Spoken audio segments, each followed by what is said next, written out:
I was asking you about some of the people whose paths crossed yours during the course of your career, and somebody who you worked with recently, Paul Newman in Twilight. Yeah, I love Paul. Paul is, well, he's kind of an idol, really. I mean, it's what a wonderful career and a marvelous actor. And, of course, I'm in love with his wife. Joanne is just, I worked with her just a few years ago in a television movie, and she's wonderful. They're both very dedicated people. They have good hearts, and they work hard at what they do, and they enjoy their life, and I admire that. You were a villain in Twilight. Yep. I knew you had to be the villain because I thought somebody as prominent as you is in the cast, and they're not the star. They have to be the villain. Yeah, as a matter of fact, I didn't take any billing in that picture. Right. Yeah. All the good billing was taken, so I said, I don't need any billing. I just want to do the job. Somebody who I don't know, the name isn't familiar to me, but it was given to me, Leslie Martinson. Name that means That's something? the director.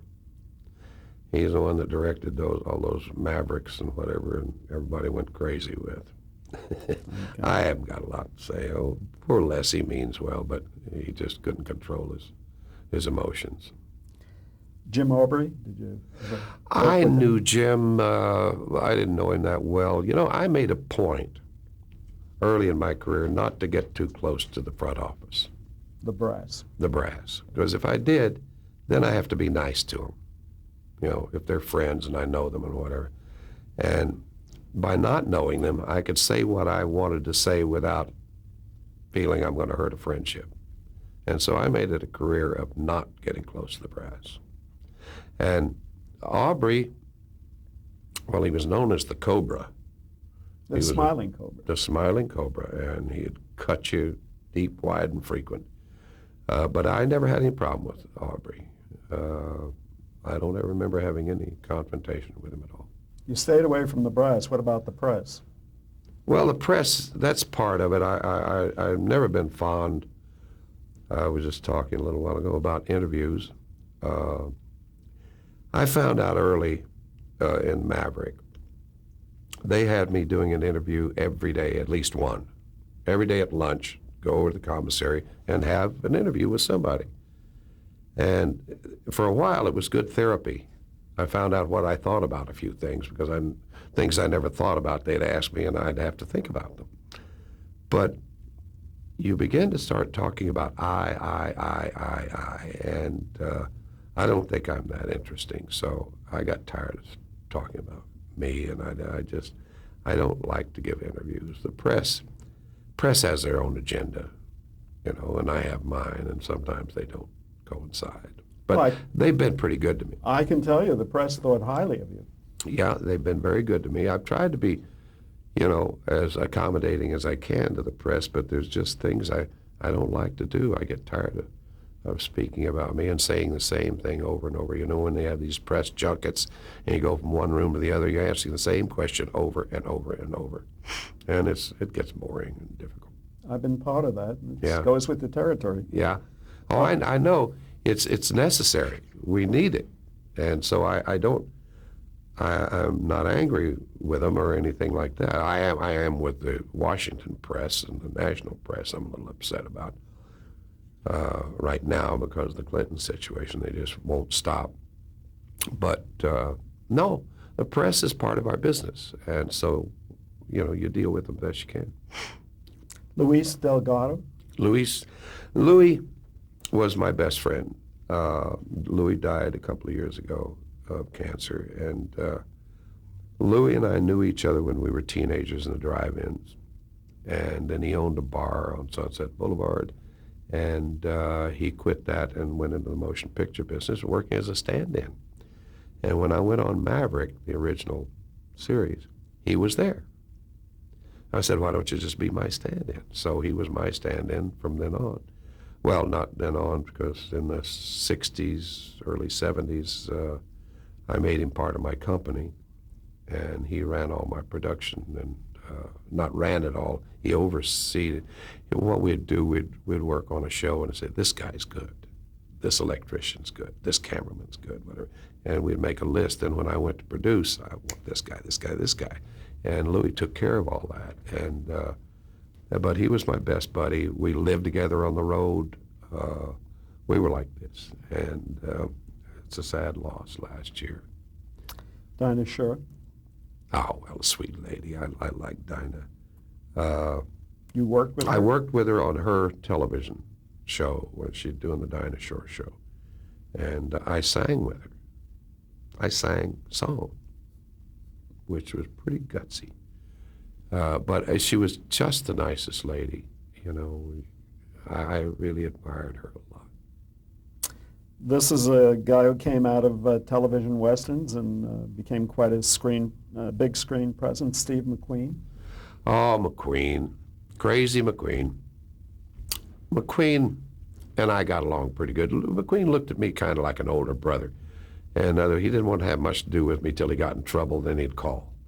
And, you know, he knew he could trust me to tell him just what I thought. And a lot of people wouldn't do that. And then we had a falling out. It wasn't a falling out. It's I did Grand Prix. Steve was originally slated to do that movie, but he couldn't get along with Frankenheimer. And so that lasted about 30 minutes, and Steve was out and I was in. And Steve went over to do Sand Pebbles, which went about a year longer than they wanted it to go. Big production. Big production, spent a lot of money, and stayed over in China too long, or Taiwan it was. So when I got the part in Grand Prix, I called him and in Taiwan. And I said, Steve, I want to tell you before you hear it from somebody else that I'm going to do Grand Prix. Well, there was about a $20 silence there on the telephone. He didn't know what to say. And finally he said, well, oh, that's great, I'm glad to hear it. Because he had planned to do Le Mans, which was another title at the time. But we were going to be out in Grand Prix released before he ever even got to that film. But he said, great, well, I'm glad to hear it. That's good, you know. If anybody's going to do it, I'm glad you're doing it, blah, blah, blah, blah. He didn't talk to me for about a year and a half, and we were next door neighbors. So it did get to him a little bit. Finally, his son, Chad, made him take him to go see Grand Prix. And from that time on, we were talking again. But Steve was a wild kid. He was a wild kid. He didn't know where he wanted to be or what he wanted to do. Delbert Mann, who I think directed you. Del's a sweet man. I had a little problem with him on one picture, but another one we did, it was, you know, he was a wonderful man. He's a gentleman, isn't he? He's a gentleman. He really is. He's a stubborn gentleman, but he's a gentleman. Dick Van Dyke? Oh, Dick was fun. Dick was fun to work with. I mean, my goodness, he had such energy and, you know, and such talent. You know, he could do everything, sing, dance, act, whatever. And then he was good fun. That was a very light, frothy picture, so we enjoyed Which it. picture were you speaking of? How Sweet It Is, I think is the name of it. Angie Dickinson? Angie, well, I knew her when she was, and she was the female lead in the second picture I ever did with Randy Scott was starring in it. And A Western, obviously. a Western, yeah. It was, I can't remember. I have the notes here, but Yeah, good, because I can't remember. Yeah. I can't remember half the pictures that Right. I did. But anyway, Angie and I got along fine. She was the babysitter of my double. She babysitted his kids when she was a girl. So, you know, there was a little connection there, and I was really happy for her. She did very well. What about the Reiners, Carl and Rob? Reiners? Well, I knew Carl, you know, socially, but not being a social animal, it wasn't that much. And I always liked Carl a lot. And Rob, what a talent. I mean, my goodness. I'm not too happy with this latest thing where he penalized smokers. He ought to penalize fat people and see how he likes it. You know, I think it's going a little too far. But anyway, no, Rob is a very sensitive, you know, hard-working director and a talent. That's great. I think you mentioned briefly Paul Bogart. Yeah. Say something more about him? Well, Paul, I got along great with Paul. Paul was a wonderful director. He directed me in Marlowe and a few other things, television, the Nichols. And I thought he was a great talent. He was kind of stuck in television, and I thought he might have done quite well in features. What does he bring to the table, do you think? Organization and an opinion. You know, a lot of actors, a lot of directors just come in there, and what they've got in the script is what they're going to get, and nothing more. I think he adds to it. I think he adds to the characters. I think he adds to the story, and very talented director. Ed Asner, did you work with Ed Asner? One time is all. I didn't know Ed very well. You did work with Lauren Bacall. Yeah, well, she's my sweetheart. I love Lauren. Betty and I have been friends since the 70s, and it's always wonderful when she comes to town. Sometimes we go to dinner, comes over to the house or whatever, and I really admire her a lot. She's a tough lady. I mean, I say she's tough. She's melt like a marshmallow, really, but she has this veneer on the outside, and it's only a veneer. You know, deep down, she's a soft, sweet lady. I know you said you made a point of staying away from brass, but let me mention three executives. Leonard Goldinson. Go ahead. Well, as a matter of fact, I didn't mention Leonard Goldinson, so I will now. Did you have any? He was very nice to me. Leonard was, you know, but I broke their hearts in the third year. I mean, here we are, the hottest thing going, and of course I wasn't making any money, and I was a little unhappy being at Warner Brothers and whatever. And I went to lunch in New York with them, and they said, "Well, how you doing?" I said, "Fine, fine." I said, "But the first chance I get to get out of here, I'm gone." Well, you heard the silverware drop and everything else, because they said, "What? You know, but they didn't do anything to change it. But I liked Leonard a lot. He was nice. No, the three I was going to mention as a group were Grant Tinker, Fred Silverman, and Brandon Tartikoff. I only knew them through 3 or 4. Well, Grant Tinker I see every day now. He's retired and he's at the golf course. And I get along great with Grant. Freddie Silverman I've had dinner with a couple of times in a group. But I didn't mix into those conversations and those decisions that they would make. You know, the networks and whatever.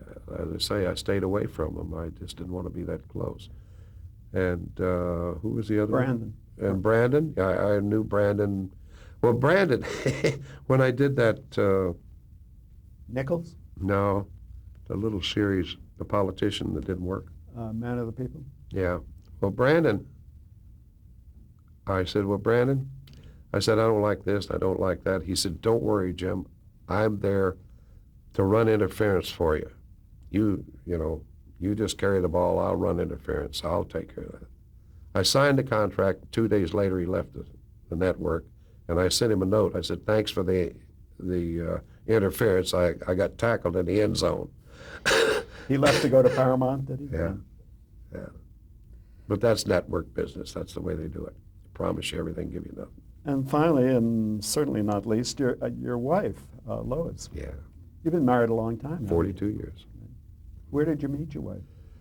I met her at a person's house. We were going to have a Democratic rally for Adlai Stevenson. And this is 55, I guess. And I met her a few days before they had the party. She was there with some kids and whatever in the pool, and I was in the pool playing with the kids, and I just flipped out over this girl. She was gorgeous. So the night of the party, I went alone, and she had gone alone, and I asked her to go to dinner.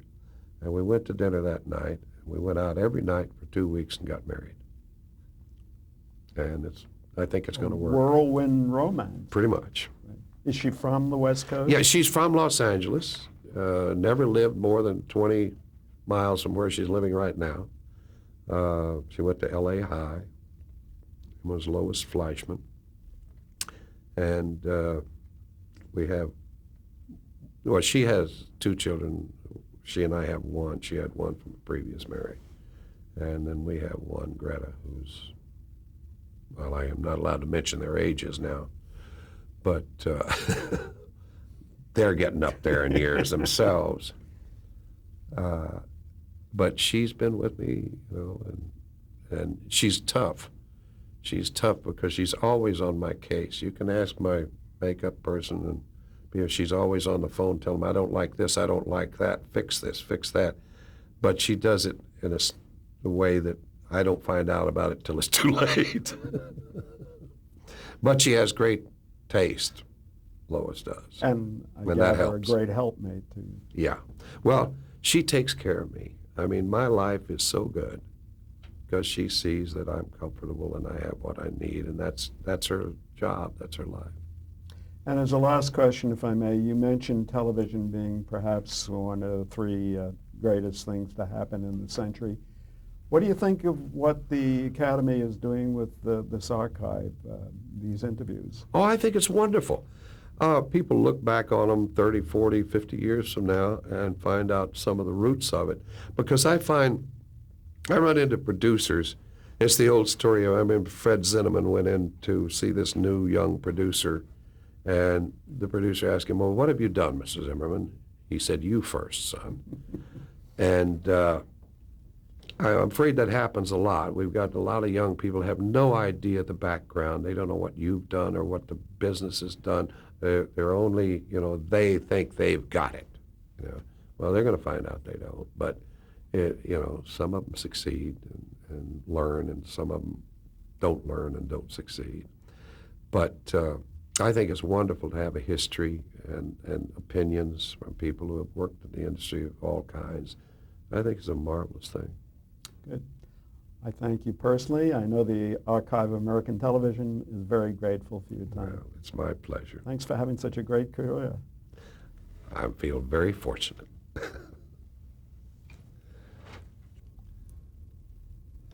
I'm Maury Gelman. It's Wednesday, March 17th, 1999. I'm conducting an interview with James Garner at the Four Seasons Hotel in Beverly Hills, California.